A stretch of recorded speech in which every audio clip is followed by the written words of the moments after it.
윤석열 자해 외교, 중국과 갈라서기 소외되는 건 오히려 한국. 이유 에디터. 2022년 8월 24일 저녁, 서울과 베이징에서 특별한 행사가 열렸다. 한중 수교 30주년 기념식이었다. 중국 측 기념식이 진행된 베이징의 국빈관 갸오이타이 팡페이에 위하는 30년 전 수교식이 이뤄진 역사적 장소여서 눈길을 끌었다. 그 자리에 두 나라 정상은 없었다. 축하 서한을 보냈을 뿐이다. 주빈은 한국의 박진 외교부 장관과 중국의 왕이 국무위원 겸 외교부장이었다. 수교 30년이란 역사의 무게를 느끼기엔 격이 떨어졌다. 기념식은 빛이 발했고 왠지 파경을 예감한 의례적인 진조온식이라는 인상을 줬다. 보름 전인 8월 9일 두 장관은 중국 산둥성 칭다오에서 만났다. 윤석열 정부 출범 후 한국 외교장관의 첫 중국 방문이었다. 같이 외교를 대외정책 기조로 내건 윤 정부의 탈중국 움직임이 주한미군 사드 사태의 여진과 겹치면서 한중 관계의 앞날이 잠옷 불투명한 때였다. 두 장관은 논어에 담긴 공자의 말을 인용해 일종의 선문답을 주고받았다. 왕 부장은 위정편의 31입을 얘기했고 박 장관은 자로편의 화이부동을 언급했다. 한중 관계가 서른이 된 만큼 한미 관계에 휘둘리지 않는 자주적 길을 가야 한다는 게 왕 부장의 뜻이었다면 박 장관은 중국과 잘 지내겠지만 한국의 입장은 중국과 다르다고 못을 박았다고 하겠다. 서로 존중하면서 잘 해보자고 했지만 빠르게 퍼지는 냉기류를 숨기기엔 역부족이었다. 그로부터 7개월 남짓 지났다. 2023년 4월 현재 한중 관계는 파국 직전이다. 일단 외교당국 간 왕래와 소통이 거의 끊긴 상태다. 작년 11월 15일 푸놈펜에서 열린 동아시아 정상회의 참석 기간에 윤 대통령과 시진핑 주석이 어렵게 만나 상호 존중과 공동이익을 바탕으로 더욱 성숙한 관계를 만들어가자고 입을 모았으나 그뿐이었다. 외교부 누리집을 보면 윤 정부의 대중국 외교의 현주소가 드러난다. 푸놈펜 회동에도 불구 두 정상은 그 후로 만난 적도 통화한 적도 없다. 외교부 장관 레벨에서도 크게 다르지 않다. 작년 12월 12일 박 장관이 왕 부장과 화상통화를 했고 올해 1월 9일 축하 인사차 친강 신임 국무위원 겸 외교부장과 전화통화를 한 것이 전부였다. 당장은 예정된 일정도 없다. 한중 외교는 전면 중단 상태나 다름없다. 중국과는 파경이라면 미국, 일본과는 밀월이다. 작년 11월 푸놈펜 한미일 정상회담을 계기로 윤 대통령의 대일 밀착 행보는 더 탄력이 붙었다. 일제 전범기업의 불법적 강제동원 행위에 면죄부를 주고 일본의 재무장을 용인하는 행보를 인정받아 지난달 16일 마침내 도쿄를 방문해 기시다 후미오 일본 총리와 마주 앉는 꿈을 이뤘다. 윤 대통령은 또 오는 26일 미국을 국빈 방문해 조 바이든 대통령과 정상회담을 한다. 그리고 5월에는 히로시마 주요 7개국 정상회의에 가서 한미일 3국 연대 강화에 주력한다. 외교장관 차원에서 박 장관은 양자회담과 다자회의, 전화통화를 가리지 않고 북한의 탄도미사일 발사 등 현안이 있을 때마다 수시로 미국, 일본 장관들과 소통해오고 있다. 파탄 상태의 한중 관계를 보여주는 상징적 장면이 있다. 외교부 누리집 대통령 정상외교 파트에 들어가면 16일 현재 한미 정상회담과 한일 정상회담, 나토 정상회의 참석, 민주주의 정상회의를 비롯해 모두 10개의 카테고리가 있다. 중국 카테고리는 별도로 없었다. 따로 담을 만한 내용이 없기도 하겠지만 중국이 윤 정부 외교의 시야에서 사라지고 있음을 알게 해준다. 한중 관계가 악화일로에 놓이면서 그 피해는 고스란히 한국에 전가되고 있다. 그 대표적 사례가 바로 참사 수준의 수출과 대중국 무역 수지다. 최백은 건국대 교수에 따르면 윤석열 정부가 출범한 지난해 5월부터 올해 2월까지 대중국 수출액은 1198.4억 달러다. 이는 1년 전 같은 기간 대중국 수출액 1395.2억 달러의 14.1%인 197억 달러가 감소한 규모였다. 수출 주력 산업인 반도체가 대중 수출액 감소의 87.3%를 점했다. 반도체 수출액은 960.7억 달러로 1년 전 같은 기간 1132.4억 달러의 15.2%인 172억 달러가 줄었다. 2018년 최대 무역 흑자국이던 중국이 5년 만인 올해 최대 적자국이 됐다.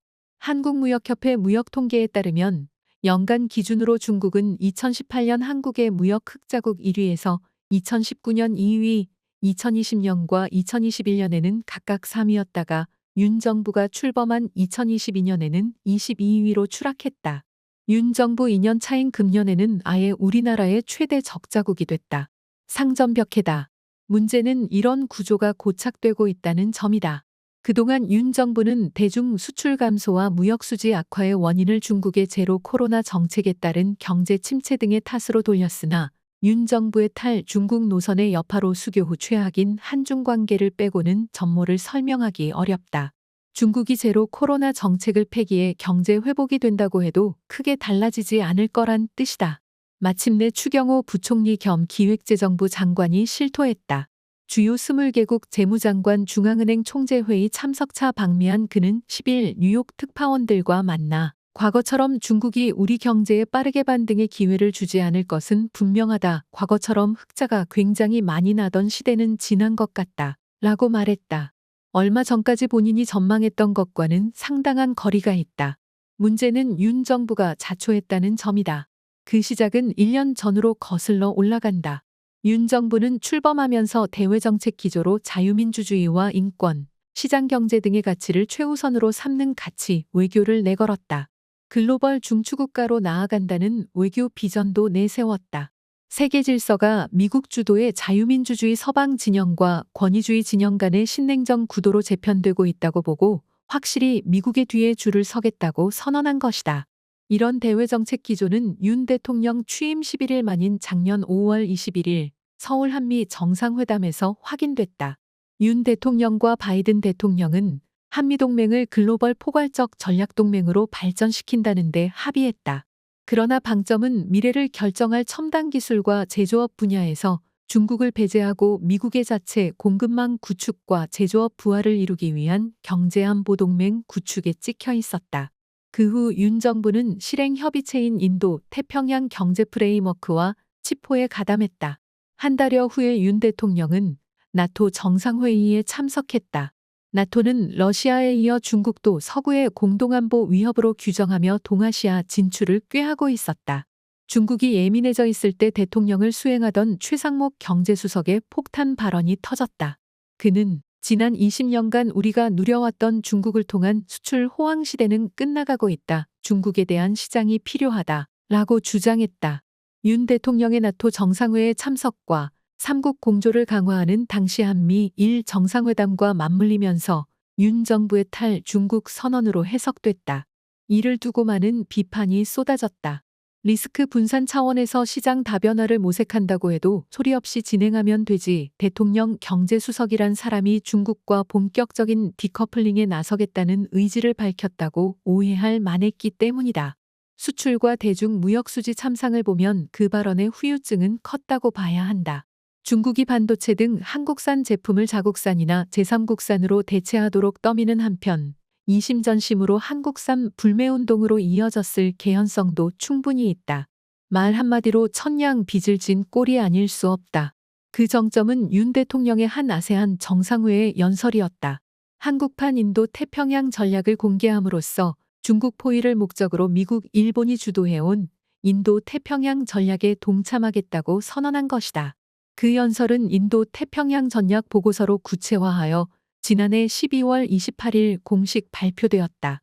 한미동맹을 주축으로 국익 중심의 실리 외교를 펴고자 문재인 정부가 견지해온 미중 사이에서의 전략적 모호함을 벗고 색깔을 드러낸 셈이다.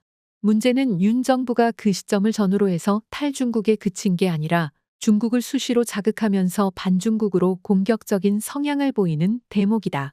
그 대표적 사례가 중국이 영토주권과 해양권익 차원에서 사활적 이해로 여기는 대만과 남중국해 이슈에 대한 윤 정부의 개입이다. 딱히 이해관계가 없는데도 끼어들고 있다. 윤 정부는 인도 태평양 전략 보고서에 이어 올해 2월 박진 장관의 CNN 인터뷰를 통해 대만 해협의 평화와 안정은 한반도의 평화와 안정에 극히 중요하며 지역 전체의 안정과 번영의 필수적 요소라고 밝혔다. 대만의 안보를 한반도의 안보와 동일시함으로써 대만 유사시 한국군의 개입 여지를 남겨놨다는 오해를 불러일으켰음은 물론이다. 대만 문제에 관한 한 중국의 입장은 비타협적이다. 차이잉원 대만 총통과 케빈 메카시 미 하원의장의 미국 회동에 대한 보복 차원에서 중국이 지난 8에서 10일 사흘간 역대급 대만 봉쇄 및 타격 훈련을 진행한 것만 봐도 그렇다. 항공모함을 비롯한 해 공군 전력을 총동원했을 정도다. 특히 시 주석은 11일 광둥성에 있는 남중국해 담당 인민해방군 남부정구 해군부대를 직접 찾아 우리나라 영토 주권과 해양 권익을 결연히 수호해야 한다. 라면서 실전을 위한 군사훈련을 강화하라고 주문했다. 대만과 남중국해 문제는 미국이 뒤에 있고 부추긴다고 해서 섣불리 끼어들 자리는 아니다. 윤 정부의 탈중국, 나아가 반중국 행보로 인해 치명적 타격을 받은 부문은 물론 경제와 민생이다. 그러나 한반도 평화 유지와 위기관리 등 안보 부문에서의 부작용도 만만치 않다. 한반도 위기가 끝없이 증폭되고 있다. 북한이 13일 척고체연료 사용 대륙 간탄도 미사일 시험 발사를 비롯해 각종 탄도미사일을 연일 쏘아대면서 핵무력 완성을 향해 핵무기 능력 고도화를 다그치고 있어도 속수무책이다. 북한의 말이 먹히는 나라가 그나마 중국이다. 문제는 미국의 대중 포위 압박에 가담한 한국이 중국의 도움을 구할 도리가 없다는 것이다. 올해 들어서만도 한미일이 요구해 북한 ICBM 문제를 다룰 유엔 안전보장이사회가 2차례 열렸지만 상임이사국인 중국과 러시아의 반대로 흐지부지 끝났다. 17일에도 안보리가 소집되지만 비슷한 운명을 겪을 전망이다. 중국은 현 한반도 위기의 원인은 미국에 있고 북한의 안보 우려를 해소해줘야 한다고 주장한다. 한미는 북한의 무력 도발에 대응한다는 명분으로 3월에 북진을 상정한 역대급 규모와 기간의 한미 연합연습과 연합상륙훈련을 벌이는가 하면 북한이 ICBM을 발사할 때마다 전략폭격기와 스텔스 전투기 등 미 전략자산을 동원한 가운데 연합공중훈련을 실시해왔다. 미 태평양공군은 전략폭격기 BP-52H 스트래토포트리스 4대를 본토에서 이동시켜 괌에 배치했으며 그중 2대가 14일 한반도로 출격했다. 심지어 중국마저 이달 들어 구축함과 미사일 구축함, 미사일 호위함이 편대를 이뤄 서해에서 며칠간 고강도 실전 종합 훈련을 벌였다. 전례 없던 일이다. 미 전략자산의 서해 전개에 대한 대응 차원인 셈이다. 앞서 한미는 전략폭격기 BP-52H, B-1B와 스텔스 전투기 F-22, 수직 이착륙기 F-35B 등을 동원해 서해 상공에서 올 들어 4차례나 연합공중훈련을 벌였다. 한반도를 둘러싸고 한미와 북한 간은 물론 중국과의 군사적 긴장도 높아진다는 사실을 보여준다. 북한의 핵 미사일 도발과 한미의 무력 시위가 꼬리에 꼬리를 물면서 한반도는 전쟁 국면으로 한 걸음씩 다가서고 있다. 언제 무력 충돌이 있을지 모른다는 얘기다. 이런 악순환의 고리를 끊을 주체는 어디에도 없고 도리어 군사적 충돌을 바라는 세력들이 적지 않다는 것이 우려스러운 대목이다. 중국이 북한 문제와 관련해 제 역할을 할 수 있도록 한국이 미국을 설득해 외교 공간을 만들어줘야 한다. 시진핑의 집권 3기에 들어서면서 시 주석에 있던 외국 순방과 함께 각국 정상들이 앞다퉈 베이징을 찾아 중국과의 소통을 강화하고 있다. 시 주석은 지난달 31일 보아오 포럼 참석차 방중했던 페드로 산체스 스페인 총리, 리셴룽 싱가포르 총리, 안와르 말레이시아 총리와 연쇄 회담을 했다. 지난 6에서 7일엔 에마뉘엘 마크롱 프랑스 대통령과 우르줄라 폰데어라이엔 유럽연합 집행위원장이 방문했다. 12에서 15일엔 루이스 이나시우 룰라 다시우바 브라질 대통령이 국빈 방문했다.